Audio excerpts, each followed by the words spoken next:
Hello students, I welcome to you all in this session. So today we are going to discuss class 11 chapter The Address written by Marga Minko.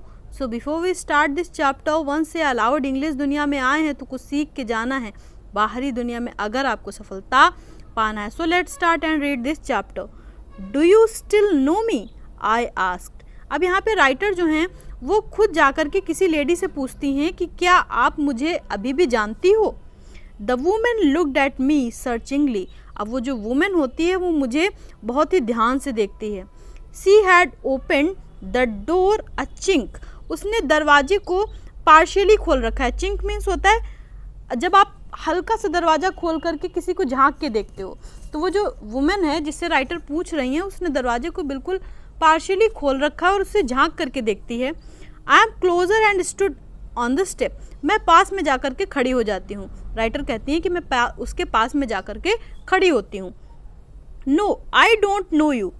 और वो women इनको देख करके कहती है कि नहीं मैं आपको नहीं जानती.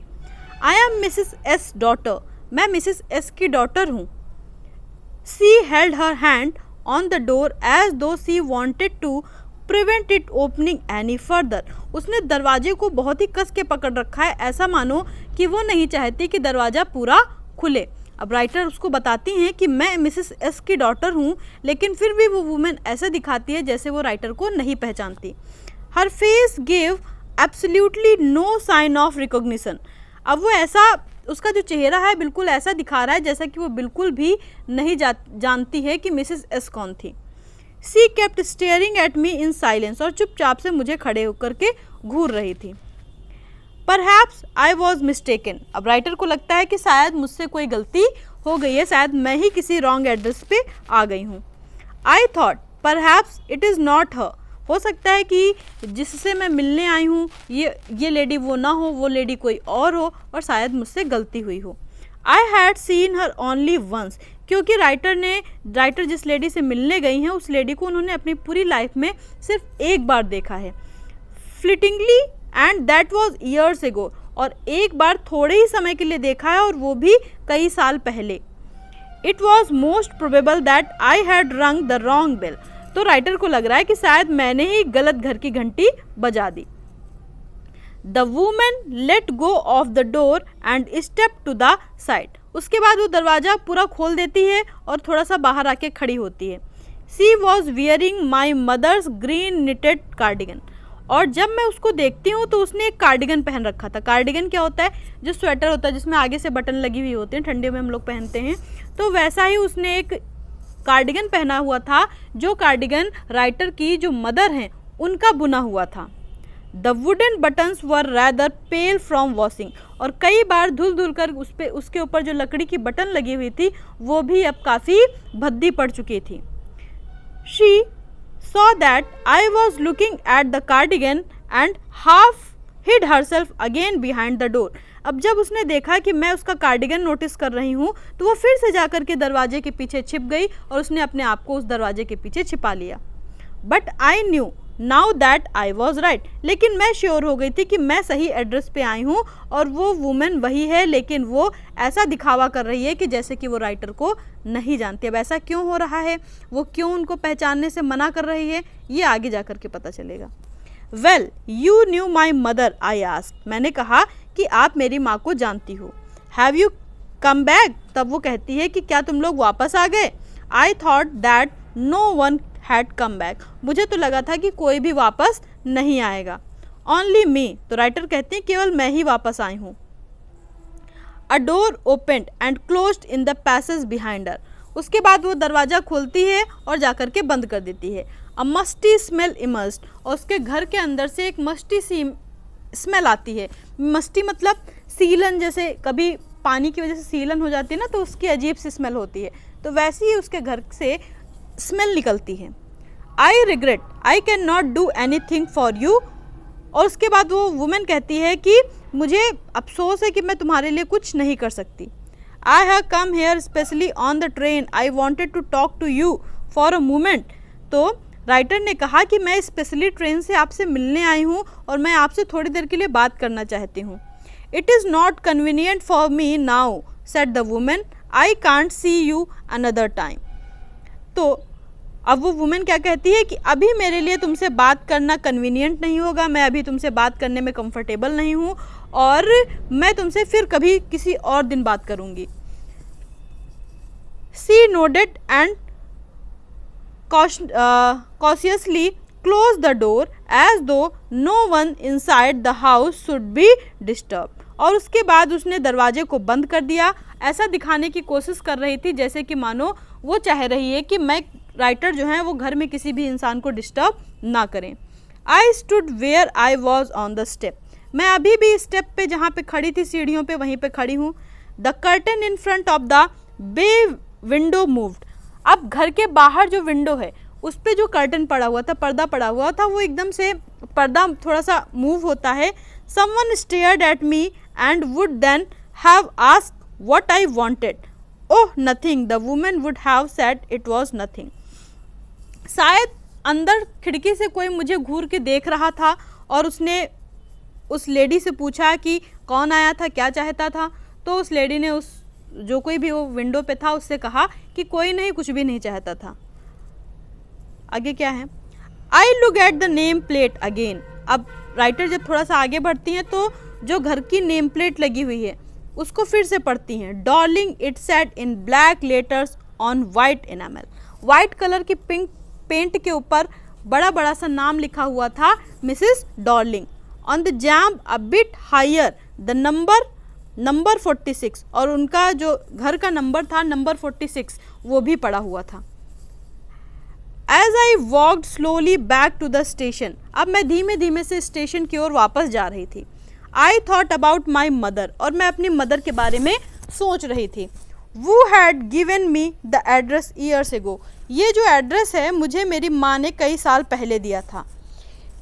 It had been in the first half of the war, और ये बात तब की है जब जो वॉर चल रहा था वो बिल्कुल आधा वॉर हो चुका था। I was home for a few days and it struck me immediately that something or other about the rooms had changed. मैं कुछ दिनों के लिए अपने घर में आई हुई थी। अब ये राइटर अपने बचपन की बातें सोच रही हैं कि इनको इस एड्रेस को इनकी मदर ने कब दिया था। तो बचपन की बात है, कुछ दिनों के लिए राइटर अपने घर में गई हुई थी तो उनके घर में काफ़ी कुछ बदला बदला सा लग रहा था। आई मिस्ड वेरियस थिंग, कई सारी ऐसी चीज़ें थी जो राइटर को अपने घर में गायब दिख रही थी। My mother was surprise I should have notice so quickly, और मेरी मदर भी ये जान के सरप्राइज थी कि मैंने बहुत ही जल्दी नोटिस कर लिया कि घर में कुछ मिसिंग है, कुछ अलग अलग सा लग रहा है।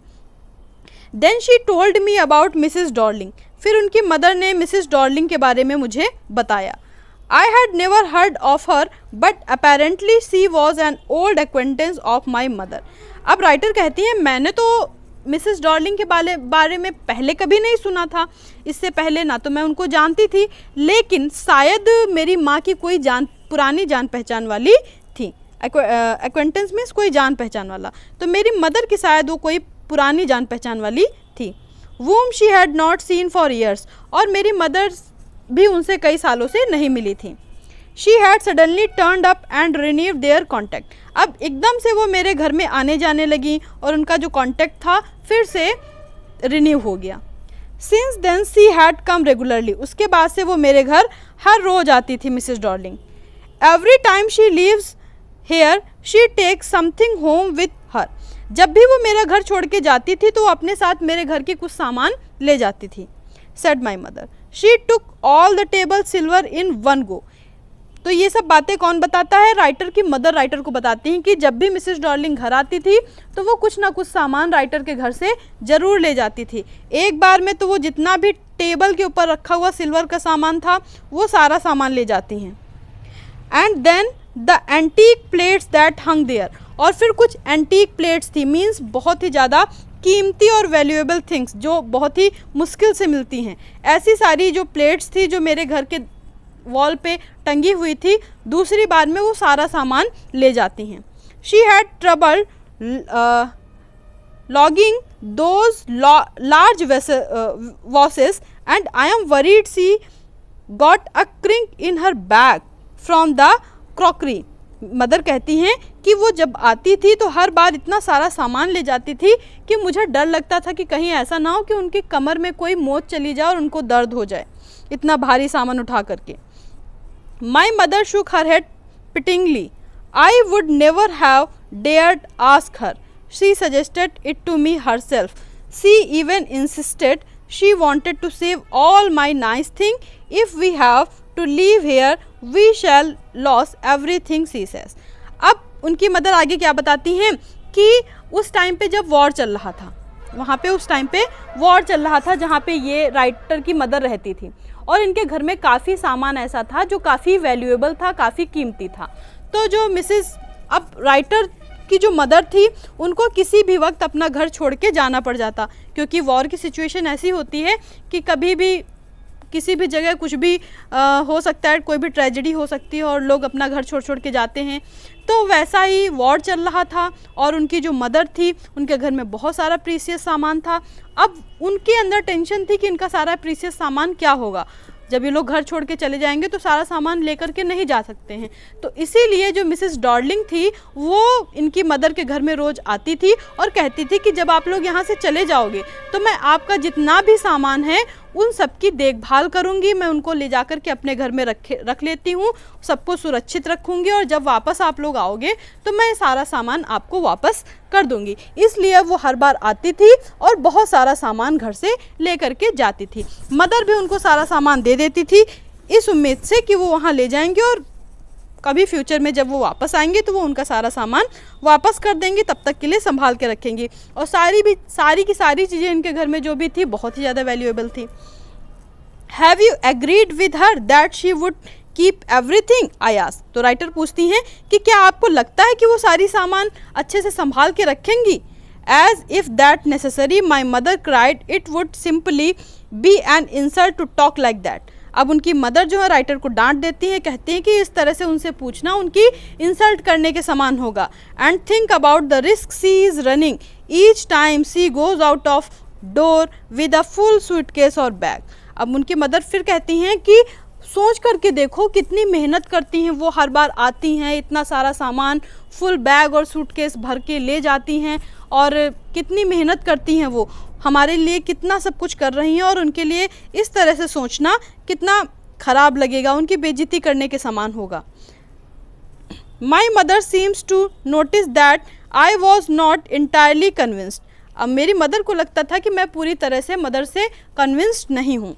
She looked at me reprovingly and after that we spoke no more about it. फिर उसके बाद हम लोगों की इस बात पे लड़ाई हो जाती थी, इसलिए मैं और मेरी मदर इस टॉपिक के बारे में कोई बात नहीं करते थे। Meanwhile, I had arrived at the station without having paid much attention to things on the way. अब मैं वापस से जब मैं स्टेशन पर पहुंची तो मैंने आसपास की चीज़ों पर बहुत ज़्यादा ध्यान नहीं दिया।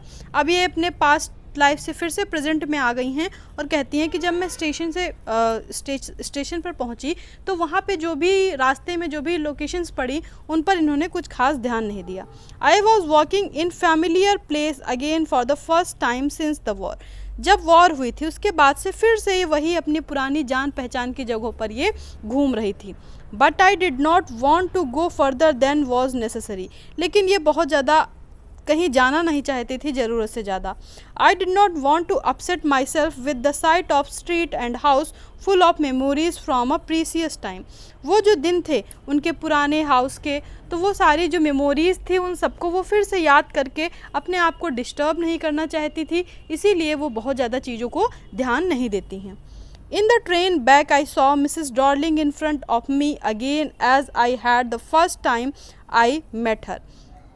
तो जब ये ट्रेन पे वापस बैठी हुई हैं तो इनकी आंखों के सामने एक बार फिर से मिसेस डॉर्लिंग का चेहरा आ जाता है, जब पहली बार वो उनसे मिली थी वो चेहरा। It was the morning after the day my mother had told me about her. तो अब ये मिसेस डॉर्लिंग से कब मिली थी पहली बार? तो पहली बार वो मिली थी जब बचपन की बात फिर से बताती हैं कि जिस दिन मेरी माँ ने मुझे मिसेस डॉर्ली के बारे में बताया था उसी के दूसरे दिन वो मुझसे मिली थी, मैं उनसे मिली थी। I had got up late and coming down stair, मैं सो करके देर से उठी थी और जब मैं नीचे सीढ़ियों से उतर रही थी, I saw my mother about to see someone out, तो मैंने देखा मेरी माँ बाहर किसी को गुड बाय करने गई हैं।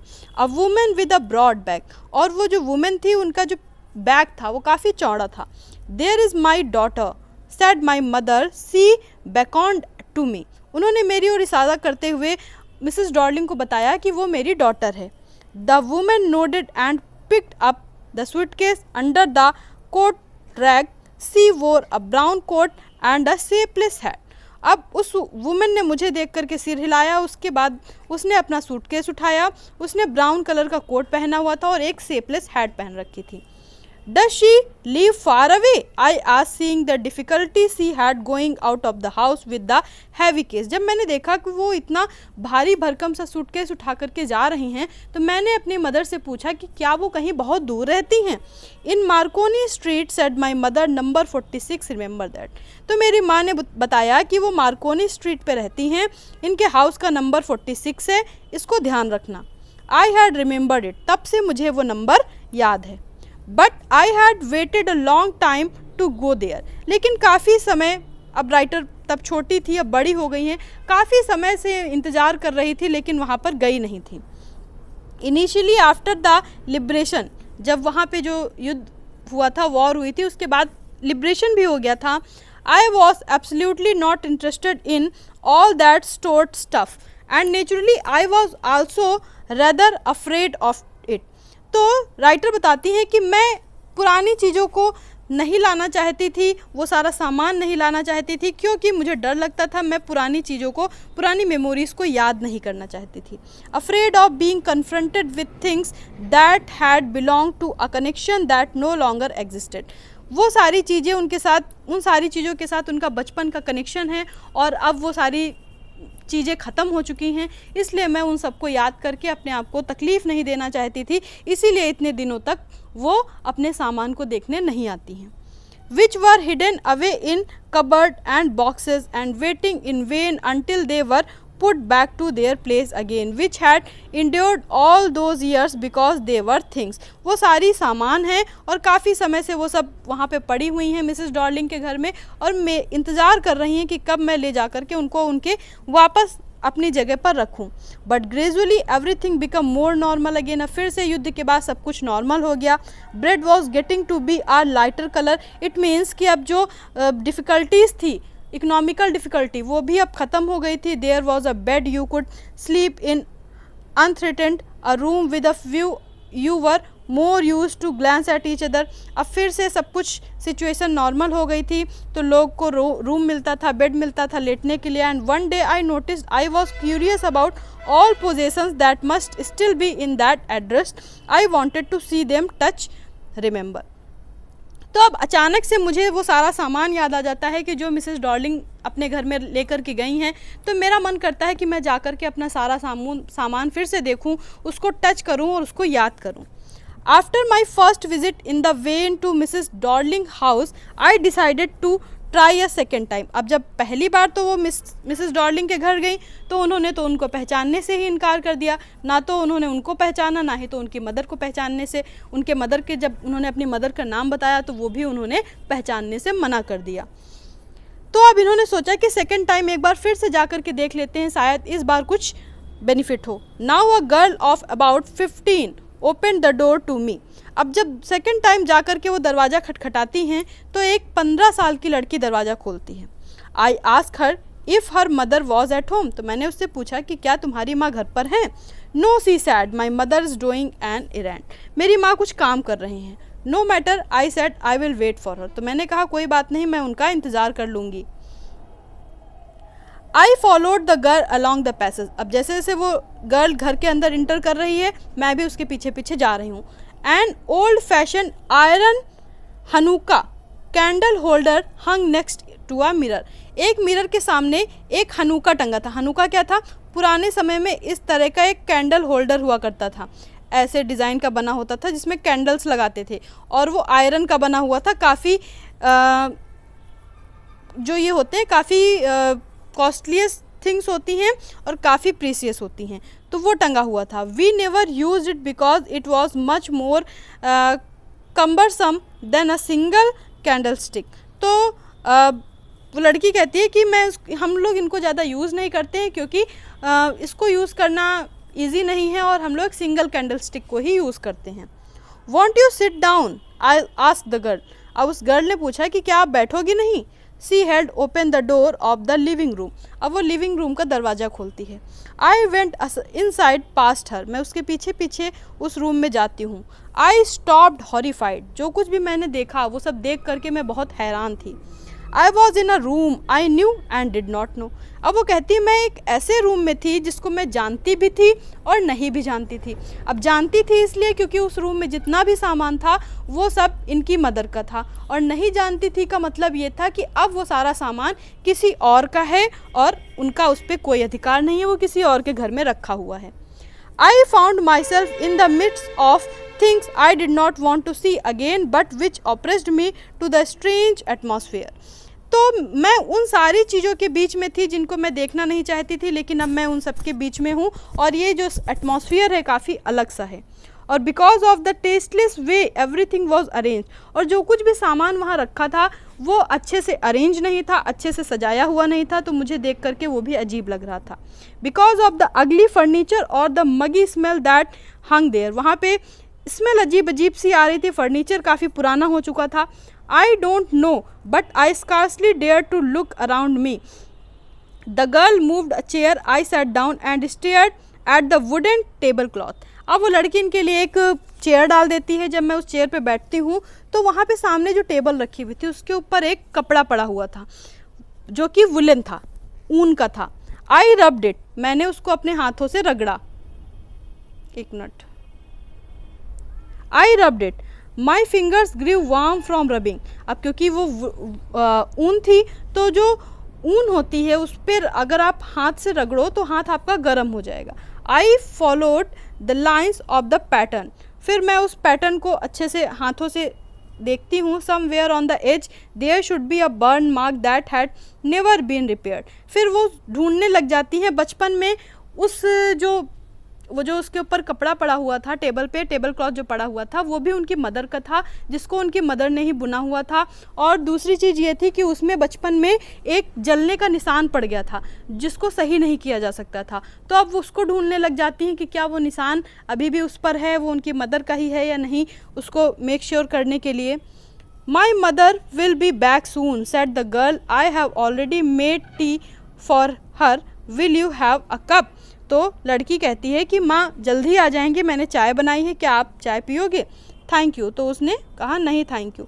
आई looked up, the girl put cups ready on the tea table, she had a broad bag. जब मैंने देखा तो वो जो लड़की थी वो टेबल पर चाय लगा रही थी, उसका भी बैग काफ़ी ब्रॉड था, बिल्कुल उसकी मदर की तरह, just like her mother. She pour tea from a white pot, उसने एक वाइट पॉट से चाय निकाली। All it had was a gold border on the lid, उसके किनारे गोल्ड कलर का बॉर्डर लगा हुआ था। I remember she open a box and took some spoon out, मैंने देखा उसने एक बॉक्स खोला, उससे कुछ स्पून्स निकाले। That is a nice box, I heard my own voice, it was a strange voice, मैंने ही अपनी आवाज़ में बहुत ही अजीब तरीके से कहा कि काफ़ी अच्छा बॉक्स है। एज दो each sound was different in this room, इस रूम में सारे साउंड अलग अलग से मुझे लग रहे थे। Oh you know about them, she had turned round and brought me my tea, she laughed, my mother says it is antique. अब वो लड़की मेरे लिए चाय लाती है और हंसती है और कहती है मेरी माँ कहती हैं कि ये सारी चीज़ें बहुत ही कीमती हैं, बहुत ही प्रीशियस हैं। We have got lots more, और मेरे पास तो ऐसी बहुत सारी चीज़ें हैं। She pointed round the room, फिर वो इशारा करके मुझे पूरे रूम की ओर दिखाती है कि देखो कितनी सारी प्रीशियस थिंग्स रूम में लगी हुई हैं। See for yourself, I had no need to follow her hand, अब मुझे कोई ज़रूरत नहीं थी कि मैं उसके इशारों को देखूं क्योंकि राइटर तो पहले से उन सारी चीज़ों से फैमिलियर थी, सारी चीज़ों को जानती थी। I knew which thing she mean, मैं जानती थी कि वो कौन सी चीज़ मुझे दिखाना चाह रही है।